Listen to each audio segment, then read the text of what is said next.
కాంగ్రెస్ పార్టీలో గ్రూపులు లేవని కోమటిరెడ్డి వెంకటరెడ్డి అన్నారు. 10 ఏళ్లు రేవంత్ రెడ్డి సీఎంగా ఉంటారని ఆయన తెలియజేశారు. అందరం రేవంత్ రెడ్డి నాయకత్వంలో పనిచేస్తామని, కాంగ్రెస్లో ఏక్ షిండేలు లేరు రారు అని కోమటిరెడ్డి అన్నారు. ఏక్ షిండేను సృష్టించిందే బీజేపీ అని, బీఆర్ఎస్ ఒక ఎంపీ సీటు గెలుచుకున్నా నేను దేనికైనా సిద్ధమే అని కోమటిరెడ్డి సవాలు చేశారు.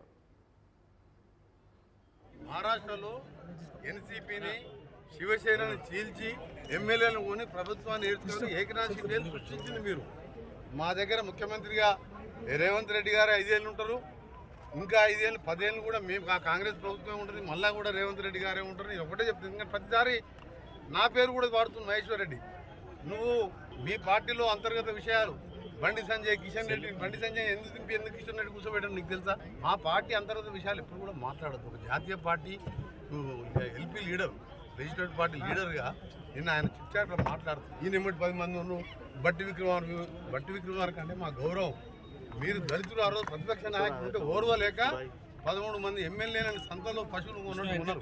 ఇవాళ మీ ఓరు కూడా వస్తున్నా కూడా మేము మాకున్న మెజార్టీతో ప్రజలకు మేము ఇచ్చిన హామీలు నెరవేర్చుకుంటూ ముందుకు పోతున్నాం.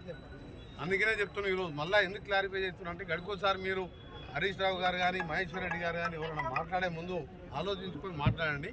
జాతీయ పార్టీ ముఖ్యమంత్రిగా ఎమ్మెల్యేలు మా అధిష్టానం వర్గం ఎన్నుకున్న రేవంత్ రెడ్డి గారు మేమందరం టీముగా పనిచేస్తూ ప్రజల కోసం పనిచేస్తున్నాం. 100 ఏళ్ళు 10 ఏళ్లలో 100 ఏళ్ళ వెనుకకి తింటున్న ఈ తెలంగాణని ఇవాళ నల్గొండ జిల్లా, కృష్ణా జిల్లా, మహబూబ్నగర్, ఖమ్మం జిల్లాను ఎండబెట్టిన మీరు ఇవాళ 36 సీట్ల 33 సీట్లు కాంగ్రెస్ 60-70 వేల మెజార్టీతో గెలిచినాం. ఇంకా కూడా మీకు జ్ఞానోదయం అవుతలేదా?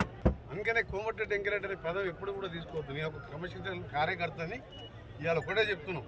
రేవంత్ రెడ్డి గారు 10 ఏళ్ళు ముఖ్యమంత్రి ఆయనే ఉంటాడు, 10 ఏళ్ళు కాంగ్రెస్ ప్రభుత్వం ఉంటుంది, 14 సీట్లు గెలవబోతున్నాం. మీ అందరూ కూడా సహకరించాలని విజ్ఞప్తి చేస్తూ ఈ చిట్ చాట్లు, పనికిరాని మాటలు బంద్ చేయరు, ప్రభుత్వాన్ని పడగొట్టు మాటలు బంద్ చేయరు. అట్లా అనుకుంటే మీ 50 ఏళ్ళు పాలించినాం, ఏ ప్రభుత్వాన్ని పడగొట్టాలి కాంగ్రెస్. సెక్యులర్ పార్టీగా మీ అందరూ కూడా పవిత్ర దినమైన రోజు మా ఆపోజిషన్ నాయకులకు చెప్తున్నా, ఇక ముందు మా ఇంటర్నల్ పార్టీ గురించి కానీ, మా పార్టీలో గ్రూపులు ఉన్నాయని కానీ, దళితుని అవమానపడుతుంది మీరు. దళితులు ముఖ్యమంత్రి అని చెప్పి మోసం చేసి 13 ఏళ్ళు వాడుకొని ముఖ్యమంత్రి అయింది నువ్వు. మేము మాట తప్పలే, 6 గ్యారెంటీలు ఇచ్చినాం, 6 గ్యారెంటీలు అమలు పరిచడానికి ఇచ్చినాం. ఎలక్షన్ కోడ్ వచ్చింది, కోడ్ తర్వాత రైతు బంధు, రుణమాఫీ అన్నీ చేసి చూస్తాం. ఒక్కటే చెప్తున్నా, ఇది మీరు రిక్వెస్ట్ అనుకోరి, వార్నింగ్ అనుకోరి. మహేశ్వర్ రెడ్డి గారు కానీ హరీష్ రావు గారు కానీ ఎప్పుడు కూడా మా పార్టీ ఇంటర్నల్లో మాట్లాడితే మీకు ప్రజలు సరైన బుద్ధులు మన చెప్పినాం. మీకు ఒక్క సీటు తెచ్చుకుందాం.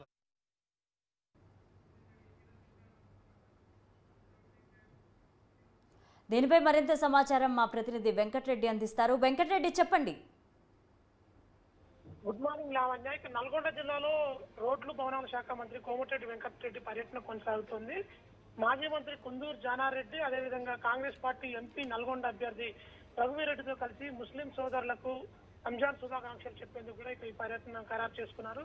దీంట్లో భాగంగా ఉదయం 8:30 గంటలకు నల్గొండకు వచ్చినటువంటి కోమటిరెడ్డి వెంకటరెడ్డి తన వర్గీయులతో కలిసి ఇక ఈద్గా ముస్లిం సోదరులకు రంజాన్ శుభాకాంక్షలు తెలిపారు.